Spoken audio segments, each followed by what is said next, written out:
asking me about gang or ass rape and Butch Killigan. I was going to answer that question. Go ahead. So look, modern day comics, because of this Mary Sue problem that we just kind of talked about. Yeah.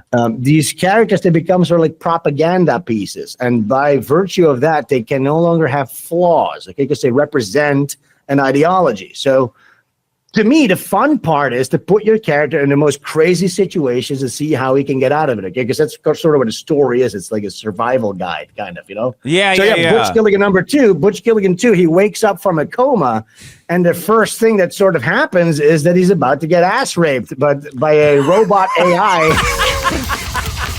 So it's actually funny that you mentioned. We were just talking about the fucking robot AIs and how they don't work at all. So your comic opens up where Butch Killigan is going to be ass raped by a robotic nurse. I'm not saying he's gonna. They're trying to. Okay, you got to read the book Butch Killigan 2 to see how he gets out of this sticky situation. I've never been more interested in a story. I want to read this now. That's what the indie comic scene should be. It's both on Kickstarter and Indiegogo, and people can also still add on Volume 1 editions as well. Yeah. They're limited, though, and once these run out of print, so these are very limited at this time, but once Volume 1 runs out of print, these covers will never be reprinted. I'm gonna make a new cover for Volume 1. So yeah, get on that. Get Butch Killigan 1 and 2 together on Indiegogo and Kickstarter.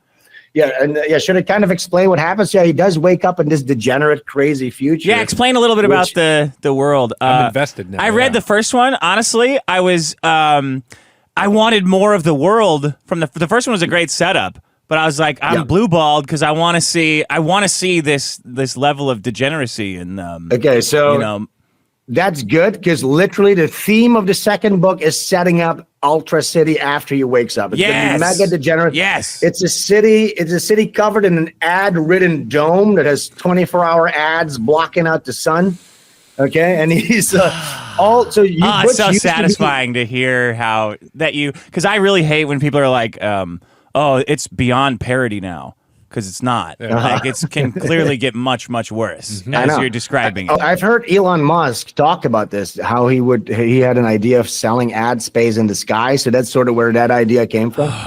But as a quick setup, so Butch used to be a DEA agent. Now in this new world that he wakes up and all drugs have been legalized. They've been made into commodity products being advertised everywhere. Everybody's on drugs. Okay. Everybody's wearing little VR goggles with augmented reality. Everything's paused up and crazy. So basically, he's become obsolete in this new world. And then the only drug that's left unregulated is the one that he finds in book 1. You know, that mysterious, crazy coffin. Eldritch in that coffin. That thing is still unregulated. So he needs to figure out what that's all about. Of course, he needs to try to figure out what the fuck happened to his wife, his pregnant wife who disappeared. So yeah, this is sort of like the setup, book 2 is about the city and the degeneracy and all the crazy. And I can't really. There's going to be Chinese human mosquito hybrids in this world. Okay. There's going to be self-replicating retarded clone workers that get a little bit more retarded every time they replicate. Sharing one brain cell.